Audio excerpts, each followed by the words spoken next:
வாகனத்துக்கு எடுத்து பார்த்தீங்கன்னா ரசூலுல்லாஹி ஸல்லல்லாஹு அலைஹி வஸல்லம் சொல்கிறான் அர்பஉன் மின் சஆதத்தில் மர்இல் முஸ்லிம், 4 விஷயங்கள் ஒரு முஸ்லீமுடைய சந்தோஷத்தில் உள்ளதுன்னாங்க.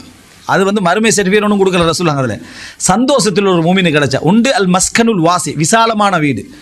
விசாலமான வீடு, வீண் விரயமான வீடு இல்லை, நல்ல விசாலம். அந்த வீட்டுக்கு போனால் விசாலமாக எல்லாரும் தங்கலாம், இருக்கலாம், போகலாம், வரலாம், இந்த மாதிரியான விசாலமான வீடு. 2வது, இது மறுமை சான்றிதழ் இல்லை, ரசூலுல்லாஹ் கூலி இல்லைனாங்களே, அந்த ஹதீஸ்க்கு இது முரண் இல்லை, அவனுக்கு சாதா ஒரு சந்தோஷம். அடுத்த ரசூலுல்லாஹ் சொல்றால் மர்கபுல் ஹனி, வசதியான வாகனம். வாகனம் அங்கங்கே நின்று அங்கங்கே பிரச்சனைப்படுத்தி ஊருக்கு போய் சேர்றதுக்குள்ளே இந்த வாகனம் எவனா வாங்க மாட்டானான்னு லெவலில் உள்ள வாகனம் அல்ல. மர்கப் அல் ஹனி, வசதியான வாகனம். அந்த வாகனத்தில் அவனுக்கு போகிறது அவ்வளோ வசதி, அவ்வளோ திருப்தி, அவ்வளோ சந்தோஷம். அப்போ ரசூலுல்லாஹ் வாகனத்தில் எங்களுக்கு வசதி இருந்தால் தாராளமாக வாங்கலாம்.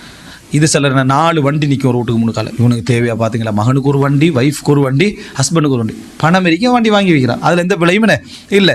அதனால் அதில் தடை எதுவும் இல்லை. ஊரில் 5 வண்டி நின்றாலும் அது என்ன தடை இல்லை. பொருளை ஏற்றிட்டு போகிறதுக்கு லொரியும், ஃபெமிலி ஏற்றிட்டு போகிறதுக்கு பஸ்ஸும் இல்லைங்கிட்டா, சாதாரண ட்ரிப் போகிறதுக்கு சாதாரண வெகனாரும் இருந்தாலும் பிள்ளையில் 10 வாகனம் நீ வாங்கி போடு. மார்க்க ரீதியாக என்ன பிள்ளையில் தேவை நிமித்தம் தான் சொன்னேன்.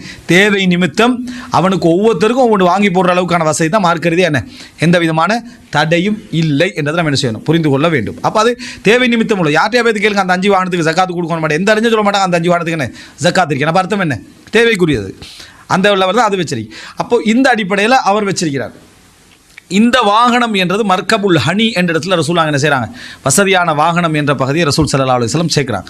சஹாபாக்களுக்கு அதை உணர்த்திக்கிறாங்க ரசூலுல்லாஹ். ஒரு சஹாபி அம்ர நபித்தோட ரசூல் ஸல்லல்லாஹு அலைஹி வஸல்லம் அவங்க ஜிஹாதுக்கு அனுப்ப போகிறேன்னாங்க. அவர் சொன்னால் அல்லாஹ்வின் தூதரே, நான் வந்து பணத்துக்காக எல்லாம் இஸ்லாத்துக்கு வரல. ரசூலுல்லாஹ் சொன்னா நிஅமல் மாலு சாலிஹ் லில் மர்இ சாலிஹ், சாலிஹான மனிதருக்கு சாலிஹான நல்ல பணம் வந்து சிறப்பு தான் அவனுக்கு அப்படின்னு ரசூல் ஸல்லல்லாஹு அலைஹி வஸல்லம் சொன்னாங்க. அப்படின்றத என்ன செய்யணும் பார்க்கணும். ஸோ அது வீண் விரயத்தில் என்ன செய்யாது, அது வராது. அதே நேரம் ஒருத்தர் வாகனம் வாங்குறாரு, அவர் முழு நோக்கம் வசதி இல்லை, காட்டுறது.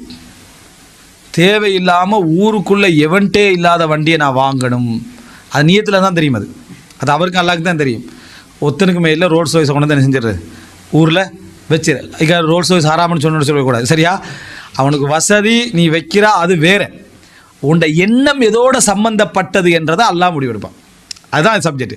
நீ எடுக்கிற நோக்கம் என்ன, பார்க்குற நோக்கம் என்ன, உனக்கு இது வந்து எதையெல்லாம் தடுக்கும். பள்ளிக்கு முன்னால் நின்று தொழுகிறத தடுக்குமா, உனக்கு ஒரு ஏழைக்கு நிப்பட்டி விண்டோவை திறந்து சதக்கா கொடுக்கறத தடுக்குமா, ஒரு ஒழுக்கத்தை தடுக்குமா, ஏழையிட வீட்டுக்கு விருந்துக்கு போகிறதுக்கு இந்த வண்டி தடுக்குமா, பார்த்துக்க நீ.